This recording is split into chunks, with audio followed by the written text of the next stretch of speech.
வணக்கம் ஃப்ரெண்ட்ஸ். அடிக்கிற வெயிலுக்கு பார்த்திங்கன்னா நம்ம உடம்பை ரொம்பவே கூலிங்காக வச்சுக்கணும் ஃப்ரெண்ட்ஸ். ஏன்னா வெயில் காலத்தில் தான் நிறைய உடல் பிரச்சனைகள் சார்ந்த விஷயங்கள்லாம் நிறைய நமக்கு வரும். இப்போ பார்த்திங்கன்னா அம்மை நோய் இந்த மாதிரிலாம் உடம்புல வந்து சூட்டு கொப்பளம் இந்த மாதிரிலாம் நிறைய வரும். அப்போ வந்து நம்ம உடம்பை எந்த அளவுக்கு நம்ம குளிர்ச்சியாக வச்சுக்கிறோமோ அந்த அளவுக்கு நம்ம உடம்பு ரொம்பவே ஆரோக்கியமாக இருக்கும். அதில் வந்து நம்ம தவிர்க்க முடியாத ஒரு உணவுன்னு பார்த்திங்கன்னா இந்த உணவு தான். இப்போ வந்து நம்ம புளிக்குழம்பா அப்படின்னு சொல்லி காரக்குழம்பா அப்படின்னு சொல்லி எல்லாருமே தெரித்து ஓடுவாங்க. ஆனால் இந்த மெத்தடில் நீங்கள் செஞ்சு இந்த கிழங்க வச்சு நீங்கள் செஞ்சு கொடுத்தீங்கன்னா எல்லாத்துக்குமே ரொம்ப பிடிக்கும். இப்போ இருக்க ஜென்ரேஷன் எல்லாமே பார்த்திங்கன்னா பழைய உணவுகளை தான் தேடி தேடி போய் வாங்கி சாப்பிட்றாங்க. நம்மளே அது நிறைய இடத்துல பார்க்குறோம். நிறைய ஹோட்டல்ஸில் கூட பார்த்திங்கன்னா பாரம்பரிய உணவுன்னு சொல்லிட்டு தான் எல்லாமே அறிமுகப்படுத்துகிறாங்க. அதில் முக்கியமான இடத்துல இருக்கிறவங்க பார்த்திங்கன்னா இந்த கருணக்கிழங்கு தான். இது வந்து எல்லாத்துக்கும் தெரிஞ்சிருக்கும். தெரியாதவங்களும் இனிமேல் இதை தெரிஞ்சுக்கோங்க. கருணக்கிழங்கு பார்த்திங்கன்னா ஏகப்பட்ட பெனிஃபிட்ஸ் இருக்குது ஃப்ரெண்ட்ஸ். இதில் வந்து நம்ம சொல்லிக்கிட்டே போகலாம். இதில் எத்தனை நோய்களுக்கு இது வந்து அருமருந்தாக இருக்குது அப்படிங்கிறத நம்ம அப்படியே கணக்கு இல்லாமல் நம்ம சொல்லிக்கிட்டே போகலாம். அந்தளவுக்கு இதில் ஏகப்பட்ட சத்துக்களும் நிறைஞ்சிருக்கு. நிறைய நோய்களை வந்து ரொம்பவே குணப்படுத்துது. இது பார்த்திங்கன்னா நல்லாவே கழுவி சுத்தம் பண்ணிக்கோங்க. நான் இன்றைக்கி ஒரு 4-5 தடவை நல்லா கழுவிடுறேன். ஏன்னா அந்த கிழங்குல பார்த்திங்கன்னா மண் நிறைய இருக்கும். கழுவிட்டு நீங்கள் அதை வந்து குக்கரில் மூடி போட்டு ஒரு 4 விசில் விட்டிங்கன்னா நல்லா கிழங்கு வெந்து வந்துடும். ஆனால் இந்த கிழங்கை பார்த்திங்கன்னா நீங்கள் உடனேலாம் சமைக்க முடியாது. நீங்கள் வாங்கிட்டு வந்து ஒரு 2 வாரம் நீங்கள் வச்சுருந்தீங்கன்னா மட்டும்தான் அந்த கிழங்கு நீங்கள் சமைக்க முடியும். உடனே சமைச்சிங்கன்னா தொண்டையெல்லாம் ஒரு மாதிரி அரிக்க ஆரம்பிச்சிடும். இது வந்து மற்ற உருளைக்கிழங்கு மாதிரிலாம் நீங்கள் வாங்கிட்டு வந்து உடனேலாம் பயன்படுத்த முடியாது. இந்த கிழங்குக்கு பார்த்திங்கன்னா நான் ஒரு லெமன் சைஸில் புளி ஊற போட்டிருக்கேன். அதுவும் நல்லா ஒரு பக்கம் ஊறிக்கிட்டு இருக்கட்டும். இந்த கிழங்கோட பெனிஃபிட்ஸ் பார்க்கலாம் வாங்க. நிறைய பெனிஃபிட்ஸ் இருக்குது ஃப்ரெண்ட்ஸ். அதில் இந்த மூல நோய்க்கெலாம் பார்த்திங்கன்னா ரொம்பவே அருமையான ஒரு மருந்து. மூல நோய் பிரச்சனை இருக்கவங்களாம் இது வந்து வாரத்தில் ஒரு தடவை கண்டிப்பாக நீங்கள் இதை எடுத்துகிட்டு வந்தீங்கன்னா இந்த மூல நோய் பிரச்சனையெல்லாம் வராத அளவுக்கு உடம்ப நல்லா பார்த்துக்கும். அல்சர் ப்ராப்ளம் இருக்கிறவங்களும் இந்த கிழங்கு அதிகமாக எடுத்துக்கலாம். அந்த வயிற்றில் இருக்க புண்ணெல்லாம் வந்து நல்லாவே ஆறி வந்துடும். பாருங்கள், நல்லாவே வெந்து வந்திருக்கு பாருங்கள். இது வந்து நமக்கு ஒரு 15 நாள் 20 நாள் நம்ம வெயிட் பண்ணோன்னா மட்டும்தான் இந்த கிழங்கு வந்து நல்லாவே இந்த மாதிரி ஒரு பதத்துக்கு வரும். இல்லைனாலும் வேகும். ஆனால் நம்ம சாப்பிட்றப்ப பார்த்திங்கன்னா தொண்டை கரகரப்பு அதிகமாயிரும். இன்றைக்கி நல்லாவே கிழங்கு வந்துருச்சு ஃப்ரெண்ட்ஸ். இந்த குழம்புக்கு வாங்க ஒரு மசாலா வந்து நம்ம ரெடி பண்ணிட்டு வந்துடலாம். அதுக்கு நான் வந்து இன்றைக்கி ஃபஸ்ட்டு கடாயை நல்லா சூடுபடுத்தியிருக்கேன். சூடுபடுத்தினதுக்கப்புறம் பார்த்திங்கன்னா 1 டேபிள் ஸ்பூன் அளவுக்கு மிளகு, 1 டேபிள் ஸ்பூன் அளவுக்கு ஜீரகம், ஒரு 2 டேபிள் ஸ்பூன் அளவுக்கு நான் தனியாக எடுத்திருக்கேன். 2 வரமிளகாய் தான் எடுத்திருக்கேன். காரத்துக்கு பார்த்திங்கன்னா நான் ஏற்கனவே குழம்பு மிளகாத்தூள் யூஸ் பண்ணுறதுனால அதுலேயும் வந்து நான் காரம் சேர்த்துருப்பேன். அதனால் நான் வந்து காரம் வந்து இதில் 2 மிளகா மட்டும்தான் சேர்க்குறேன். அதை நல்லா ஃபஸ்ட்டு நீங்கள் ட்ரையாக வறுத்து எடுங்க. வாசனை வர அளவுக்கு நல்லா வறுத்துடுங்க. நல்லா வாசம் வந்து தெரியும் உங்களுக்கு. அந்த வறுக்கிறப்பே வந்து வாசம் வரது தெரியும். எண்ணெய் ஊற்றாமல் வறுத்துடுங்க. அதுக்கப்புறம் பார்த்திங்கன்னா ஒரு 2 கைப்பிடி அளவுக்கு நான் தேங்காய் சேர்த்துக்கிறேன். லெமன் சைஸ் புளிக்கு இதுதான் ஒரு அளவு. நான் அதனால் ஒரு 2 கைப்பிடி அளவுக்கு தேங்காவையும் சேர்த்து அதில் வணக்கிறேன். அதுக்கப்புறம் பார்த்திங்கன்னா அதில் ஒரு 5-6 சின்ன வெங்காயம் போட்டுடுறேன். சின்ன வெங்காயத்தையும் நல்லா வதக்கிட்டு அதில் ஒரு தக்காளி பழமும் போட்டு நீங்கள் வதக்கி அதில் அரைக்கிறப்ப பார்த்திங்கன்னா குழம்பு வந்து ரொம்ப மணமாக இருக்கும். நீங்கள் இது வறுக்கிறப்பையும் இந்த வாசம் பார்த்திங்கன்னா வீடே மணக்கும். எப்போவுமே தேங்காய் வந்து ஃப்ரை ஆகிறப்போ ஒரு நல்ல ஸ்மெல் வரும் ஃப்ரெண்ட்ஸ். அதோட அரோமா பார்த்திங்கன்னா நம்மளை அப்படியே இழுக்கும். வா வா அப்படிங்கிற மாதிரி நமக்கு இழுக்கும். அந்த மாதிரி நான் தேங்காய் வதக்கிறப்போ ஒரு ஸ்மெல் வரும். அந்த ஸ்மெல்லோடு நமக்கு சமைக்கிறப்ப பார்த்திங்கன்னா ரொம்பவே நல்லாயிருக்கும். எனக்கு அந்த வாசனை வந்து ரொம்ப பிடிக்கும்.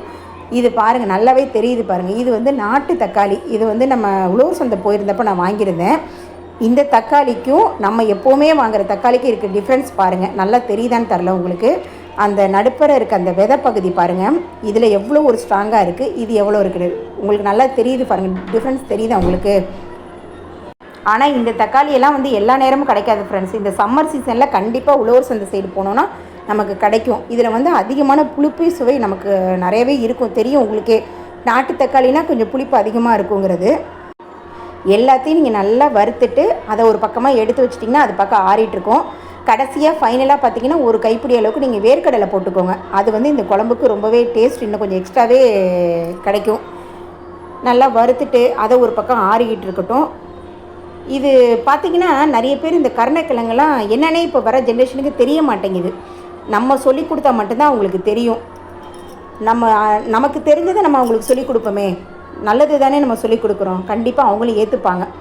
அதுக்கப்புறம் பார்த்திங்கன்னா குழம்பு தாளிப்புக்கு நம்ம ரெடி பண்ணிடலாம். அதுக்கு நான் எப்பவும் போல் கடுகு உளுந்தம்பருப்பு எடுத்து வச்சுருக்கேன். ஜீரகம் வெந்தயம் தாளிப்புக்கு கொடுத்துருக்கிறதுக்கு எடுக்கிறேன். அப்புறம் 10 பல் பூண்டு உரித்து வச்சுருக்கேன். சின்ன வெங்காயம், தக்காளி, கருவேப்பிலை. நல்லா வாணலி சூடானதுக்கப்புறம் பார்த்திங்கன்னா இந்த குழம்புக்கு நல்லெண்ணெய் தான் நம்ம பயன்படுத்த போகிறோம். எப்போவுமே நீங்கள் காரக்குழம்புக்கு நல்லெண்ணெய் பயன்படுத்திங்கன்னா ரொம்பவே நல்லா டேஸ்ட்டு சூப்பராக இருக்கும்.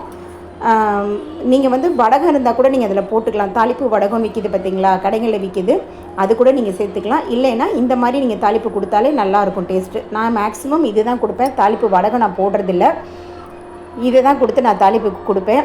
நல்லா பொரிஞ்சு வந்துருச்சு பாருங்கள், கடுகு உளுந்து எல்லாமே நல்லா வெடித்து வந்துருச்சு. அதுக்கப்புறம் சின்ன வெங்காயம் கருவேப்பிலை அதையும் நல்லா சேர்த்து நம்ம வதக்கிடலாம். அது வந்து ஒரு கண்ணாடி பத அளவுக்கு வதங்கணுங்க. சமையலில் ரொம்ப பொறுமை தாங்க முக்கியம். சமைக்கிறது வந்து ஏன்னா தானே நம்ம சமைச்சிட்டோன்னா டேஸ்ட்டு அது கூட ஒரு சில சமயம் பார்த்திங்கன்னா ரொம்பவே நல்லாயிருக்கும். நம்ம டக்கு டக்குன்னு அவசரத்துக்கு சமைக்கிறப்போ அது ஒரு மாதிரி டேஸ்ட்டாக இருக்கும். ஆனால் அது எல்லா நேரமும் கை கொடுக்குமான்னு பார்த்திங்கன்னா கண்டிப்பாக கை கொடுக்காது. ஆனால் சமையலை பொறுத்தளவுக்கு பொறுமையும் நம்ம நின்று ஒவ்வொரு விஷயத்தையும் அடுத்தடுத்து நம்ம ஸ்டெப் பை ஸ்டெப்பாக செய்கிறப்ப அதோட டேஸ்ட்டு ரொம்பவே நல்லாயிருக்கும். இது எல்லாம் நல்லா வதங்கி வரட்டும். அதுக்கப்புறம் பார்த்திங்கன்னா நான் ஒரே ஒரு தக்காளி தான் நான் போட்டு வதக்க போகிறேன். ஏற்கனவே நான் வந்து மசாலாலையும் சேர்த்து ஒரு தக்காளி வதக்கியிருக்கேன். அதனால் இப்போ நான் வந்து வெங்காயம் தக்காளி வதக்கிறப்ப வெறும் ஒரே ஒரு பழம் மட்டும்தான் நான் போட்டு வதக்க போகிறேன். கருணைக்கிழங்கில் விட்டமின் ஏ அது பார்த்திங்கன்னா இந்த கண் பிரச்சனை இருக்கவங்க எல்லாத்துக்குமே சரி பண்ணும். விட்டமின் சி இருக்குது, நிறைய பெனிஃபிட்ஸ் இருக்குது ஃப்ரெண்ட்ஸ்.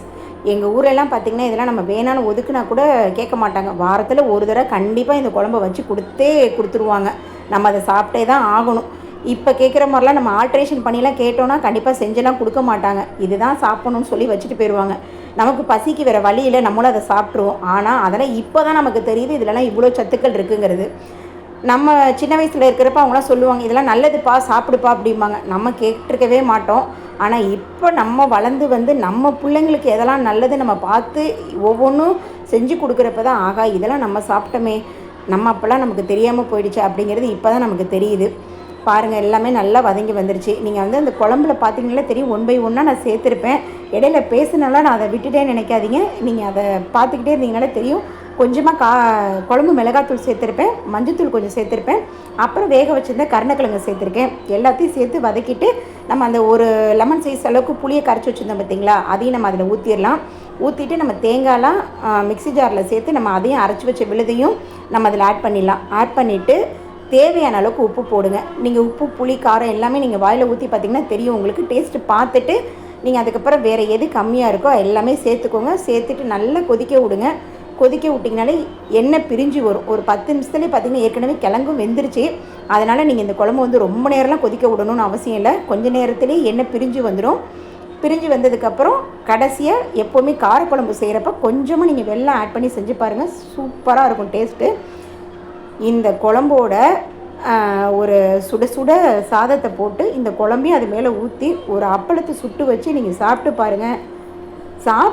அப்புறம் சொல்லுங்கள், டேஸ்ட்டு பார்த்திங்கன்னா அல்டிமேட்டாக இருக்கும். பாருங்கள் எண்ணெய் நல்லாவே பிரிஞ்சு வந்துருச்சு, குழம்பு சூப்பராக ரெடி ஆயிடுச்சு. நான் சொன்ன மெத்தடில் சுட சுட சாதம் இந்த குழம்பு மேலே போட்டுருங்க. அது மேலே ஒரு அப்பளத்தை வச்சு சூப்பராக சாப்பிட்டு பாருங்கள், டேஸ்ட்டு அல்டிமேட்டாக இருக்கும். Thanks friends, have a nice day. இன்றைக்கி எனக்கு தெரிஞ்ச குழம்பு நான் இன்றைக்கி வீடியோ எடுத்து போட்டிருக்கேன். பிடிச்சிருந்தா லைக் பண்ணுங்கள், கமெண்ட் பண்ணுங்கள், சப்ஸ்கிரைப் பண்ணுங்கள். Thank you friends, have a nice day.